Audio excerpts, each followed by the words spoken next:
Yes, students, we will continue with the second mode of nutrition, that is heterotrophic mode of nutrition. Earlier we have seen autotrophic mode of nutrition, where organisms can prepare their own food by using the inorganic materials from their surrounding. In heterotrophic mode of nutrition, heterotrophs are the organisms which prepare their food from other organisms, so get their food, nutrition from other organisms. Means they cannot prepare their own food, so they are dependent on other living organisms, plants and animals for getting their food. That mode is known as heterotrophic mode of nutrition. We can see various methods of getting food in heterotrophs. Okay, so we will divide it into three groups: holozoic, saprotrophic and parasitic. What do we mean by holozoic? Holozoic means taking food as whole.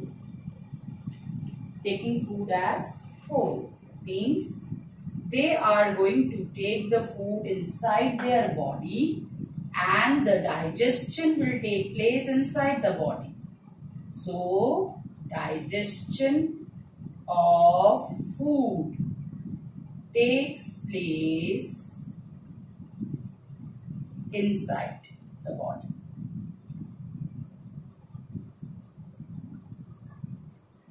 Example: unicellular amoeba, paramecium,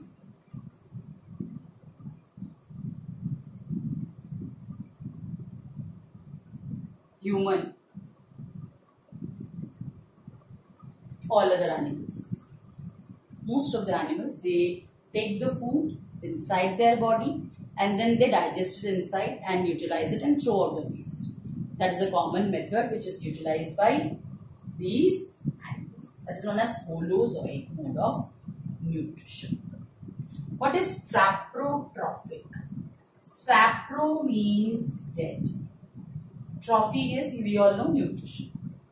So here the organism is getting food or nutrition from the dead remains, dead and decaying organic matter. It can be from plant remains or animal remains.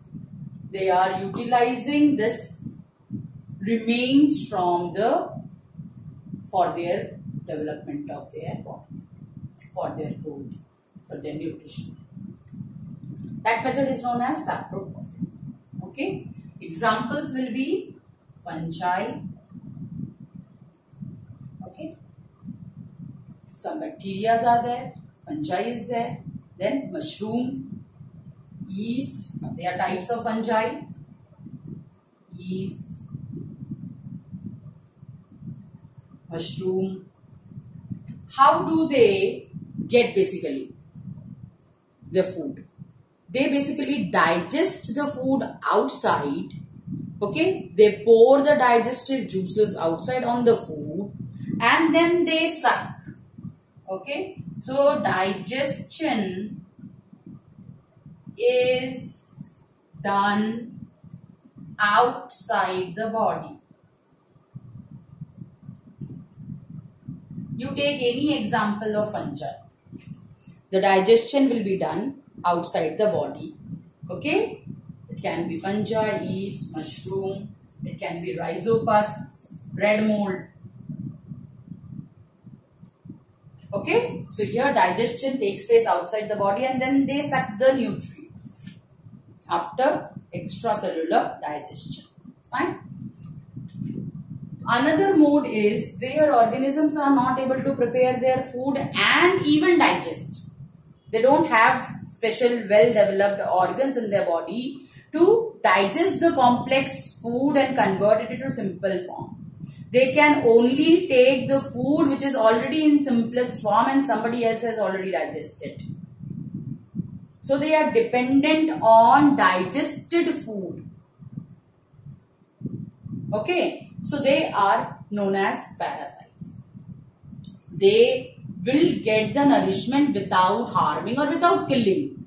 They can harm to some extent. Obviously, they are taking away their nutrients which they have prepared it. So they are taking it, but they will not try to kill it. Okay, so there is a relation of parasite and host.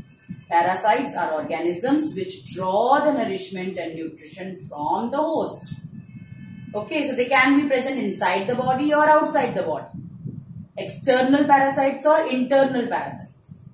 Okay, so how they are getting their food? They are getting their food from already digested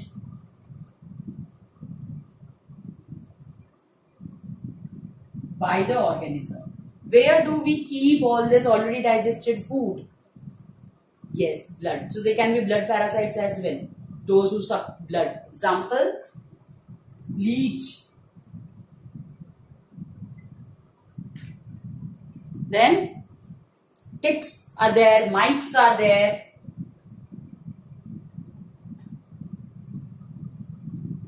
They all are external parasites. Internal parasites, tapeworm, which is present inside the intestine, directly taking the digested food.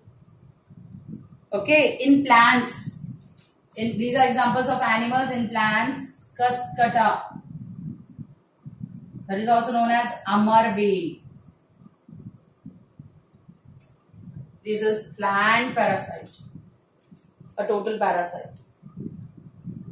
So there are parasites in plants also and animals also. They can be present outside the body, they can be present inside the body, but their main function is to draw the already digested food which is present in their body.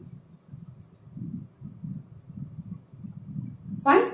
We will continue with the Holozoic mode of nutrition.